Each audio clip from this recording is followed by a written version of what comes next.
इतिहास स्मृति दिवस, चिपको आंदोलन और गौरा देवी जी। आज पूरी दुनिया लगातार बढ़ रही वैश्विक गर्मी से चिंतित है। पर्यावरण असंतुलन, कट रहे पेड़, बढ़ रहे सीमेंट और कंक्रीट के जंगल, बढ़ते वाहन, फ्रिज, सिकुड़ते ग्लेशियर तथा भोगवादी पश्चिमी जीवन शैली इसका प्रमुख कारण है। हरे पेड़ों को काटने के विरोध में सबसे पहला आंदोलन 5 सितंबर 1730 में जोधपुर, राजस्थान में इमरती देवी के नेतृत्व में हुआ था, जिसमें 363 लोगों ने अपना बलिदान दिया था।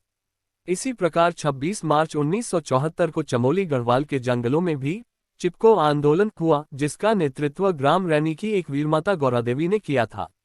गौरा देवी का जन्म 1925 में ग्राम लाता जोशीमठ, उत्तरांचल में हुआ था। विद्यालयीन शिक्षा से विहीन गौरा का विवाह 12 वर्ष की अवस्था में ग्राम रैनी के मेहरबान सिंह से हुआ। 19 वर्ष की अवस्था में उसे एक पुत्र की प्राप्ति हुई और 22 वर्ष में वह विधवा भी हो गई। गौरा ने इसे विधि का विधान मान लिया। पहाड़ पर महिलाओं का जीवन बहुत कठिन होता है।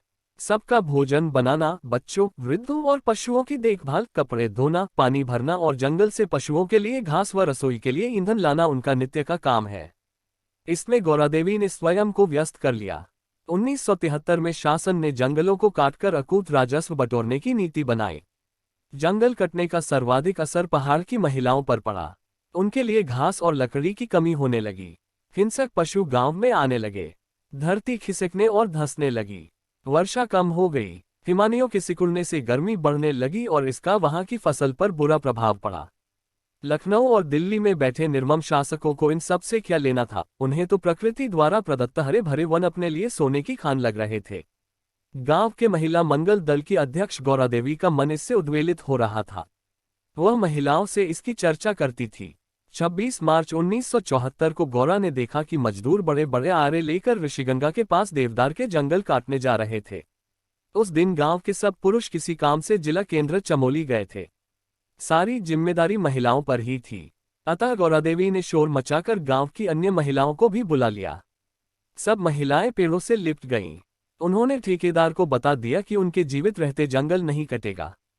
ठेकेदार ने महिलाओं को समझाने और फिर बंदूक से डराने का प्रयास किया, पर गौरा देवी ने साफ कह दिया कि कुल्हाड़ी का पहला प्रहार उसके शरीर पर होगा, पेड़ पर नहीं।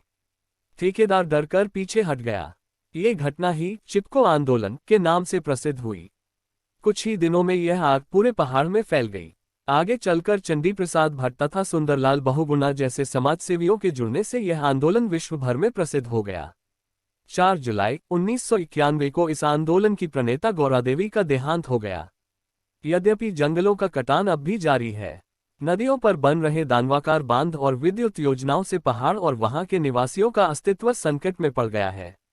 गंगा, यमुना जैसी नदियां भी सुरक्षित नहीं हैं, पर रैनी के जंगल अपेक्षाकृत आज भी हरे और जीवंत हैं। सबको लगता है कि वीरमाता गौरा देवी आज भी अशरीरी रूप में अपने गांव के जंगलों की रक्षा कर रही हैं।